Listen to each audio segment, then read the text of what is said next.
I'm going to preview the number 16 Baylor at Houston women's soccer game, which will be played October 26th at 6 p.m. Central Time on espnplus. Of course, it'll be last night as well. I apologize for looking down because I cannot memorize all this stuff. And Baylor actually suffered an upset loss against UCF. And I kind of did warn about that game because UCF was like in the low 30s in RPI prior to the game. So they needed a quality win just to make sure they're in the NCAAs. Yeah, Baylor was down 2-0, but then they scored. But unfortunately, they couldn't get a tie or a win out of it. It was a 2-1 loss, to say the least.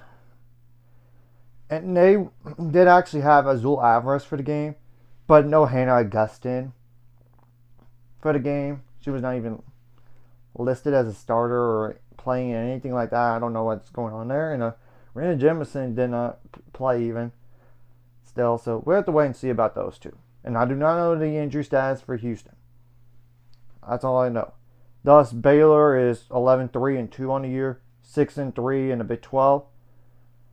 Now, I will say Houston is coming off of a tie against Kansas State, where it was a scoreless game, to say the least, and back-to-back ties in general because they tied with UCF 1-1. And if you include that one game against somebody that's not a Division I opponent, they're 7-3-6 on the year, 2-3-4 in the Big 12. And I might as well go with the Big 12 standings real fast. And I would say that Baylor is out of the Big 12 title race for soccer unless they win out and some chaos happens, but I don't know about that. TCU 7-1-1, West Virginia 6-0-3. Texas Tech actually lost, so they're 6-1-2. Same thing goes for Colorado 6-1-2. Baylor 6-3. Kansas 5-3-1. UCF 4-1-4. Arizona State 3-4-2. BYU 3-4-2. Houston 2-3-4. Kansas State 2-4-3. Utah 2-5-2. Cincinnati 2-5-2. Arizona 2-7.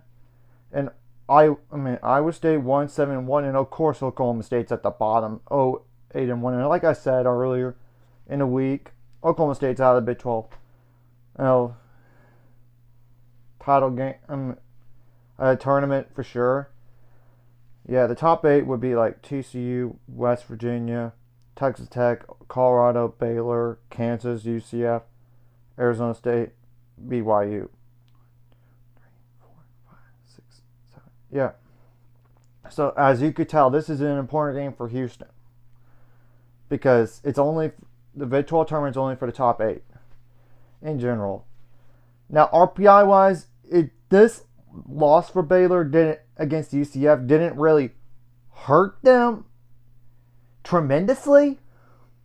They only went down from number 4 to number 7 in RPI. Now Houston, I will say, they have a worse RPI than UCF. And there's no denying that. Because Houston's is 90. So this would be a bad loss or bad tie to have against, to say the least. And I'll put the outlook on Houston women's soccer in the description below. You could tell they have used different formations, but the most recent they have used is like 1 defender, 4 midfielders, 5 forwards. You could just tell. And that I will say they're kind of improved from last year, and I know they have a new head coach. I do. And they have started 2 goalkeepers all year long. But the one I'm going to just go ahead and mention is Lexi Gonzalez, number 1, 5'11" inches tall, senior, 5 goals allowed and 19 saves. And from there, I'm going to just go over like multi-goal scorers / assist players. And Samara Minor, number 3. Yeah, some of these don't even list heights. They didn't list heights for at all, even when I click on their bios. On Houston's website, yeah, they don't list that. And she's a forward, that's a freshman. 6 goals on 22 shots attempted and 3 assists. There's Ava Shannon, number 6, 5'2" midfielder, that's a junior. 2 goals on 30 shots attempted and 3 assists. There's Madison Bentel, number 10, that's a midfielder, that's a freshman. 2 goals on 17 shots attempted and 1 assist. There's Kristen Kaiser, number 13, 5'6" midfielder, that's a junior. 1 goal on 16 shots attempted and 3 assists. There's Morgan Donahue, number 14, 5'4" midfielder, that's a senior. 2 goals on 14 shots attempted. There's Amaris Bumba, Bumba, number 15, that's a forward, that's a freshman. 2 goals on 4 shots attempted and 1 assist. There's Savannah Tafi Tafirei,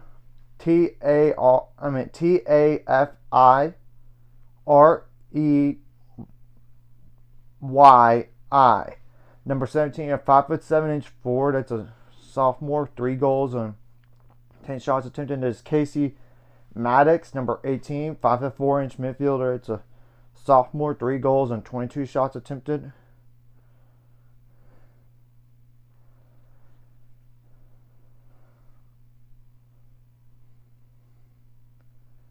And there's Adelphia Gonda, number 19, 5'7" forward, it's a junior. 4 goals on 33 shots attempted and 2 assists. There's Amanda Adams, number 22, 5'6" forward, that's a sophomore. 1 goal on 19 shots attempted and 2 assists. And there's Cameron Maddox,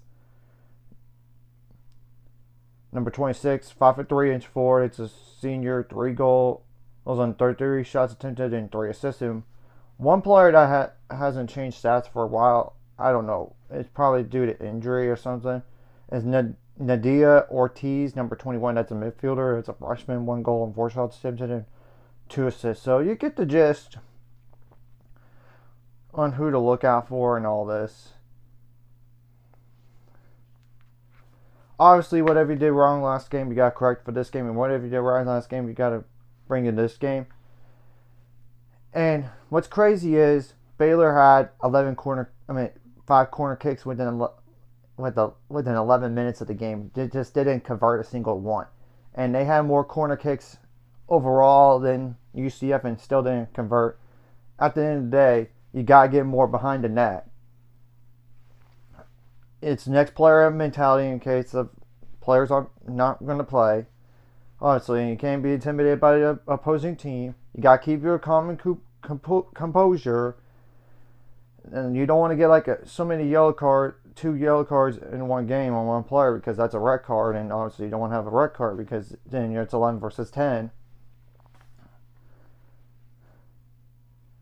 You got to make adjustments on the fly, both offensively and defensively. Not just from the first half, the second half, but during those halves.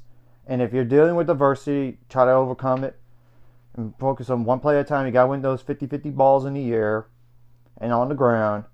And you got to take all the frustration from last game and put it on Houston. I'm serious. Because if you really want to improve your chances of being like maybe a 1 seed, still, you have to win this type of game. You can't have bad losses. This would be one of those. In terms of RPI, it would be a bad loss. And I'm not kidding about that. And improve your seeding for the Big 12 tournament as well, if you want to. So you don't have to necessarily be like a 5 seed in the Big 12 tournament. You could try to move yourself up to maybe a 3. I don't know about a 2. But it just depends about results. But you got to control your own destiny at the end of the day. You got to be good in those 1v1 situations on defense. And same thing goes for set piece defense. And try to not give them so many clear shots. And easy passes and set up for some goals for them as much as possible. Got to get that ball out, cleared out, and get started counterattack. Because sometimes your best offense comes from your defense, and getting a counterattack is the best way. And also, you got to be mindful of like not having a handball in the box or near the box, because that would mean either a penalty kick or a pretty good chance of them trying to shooting distance. And same thing goes for like fouling as well. You gotta be mindful of that. You don't want to foul at a dangerous spot where you could be in the box or really close to it or along the sidelines. You get like closest to the goal. So you get the point there. You got to be the aggressor on offense and have ball control and dictate the pace of the game. I mean, you got to have your defenders step up and then shut down the best players for Houston in this type of game offensively. Now on offense, it matters to have a certain a really good amount of shots and corner kicks, but at the end of the day, you got to get more behind, get the ball behind, get to the net and score. Now I know if it's just a great save, it's a great save, but you got to find a way to score, like whether it's on a set piece, like a corner kick or a free kick, and obviously if there's a foul in the box, which I'm not saying you can't rely on referees, because the thing about it is you got to make plays to win at the end of the day. And I know there might be some questionable calls here and there, but you got to make plays to win. And obviously, you got to convert on the penalty kicks if you do get that chance. I mean, I'm just telling the truth about that. And you got like sequence of passes and be good in those 1v1 situations on offense. So let's go out there and time to bounce back from that upset loss against DCF. Because the truth is, you can't let one loss beat you twice. You got to be mentally tough. And I know it's on the road, but at the end of the day, you got to find ways to win. Even if it's like a 1-0. And if you have a lead, you got to protect the lead, if not extend it. And hopefully we are not trailing in this game, unlike the UCF game, down 1-0 at half, and then you allow them to score, but then you got one of those goals back, but at the end of the day, you couldn't tie it up.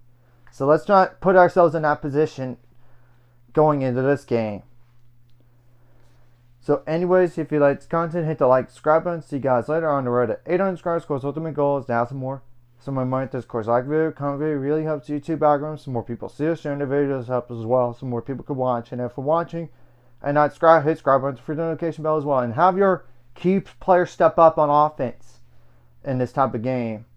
So same thing goes for like the midfielders need to step up and try not to turn the ball over in your own end so much, while making them turn the ball over in their own end as much as possible. And pressure them. And the thing about it is, Houston is going to go into this game with no pressure. Because Baylor's ranked, first of all, and the better team overall. And they really need to find a way to make the Big 12 tournament. And let's not allow that to happen. And let's try to go in there and win on their home field. Let's go to work.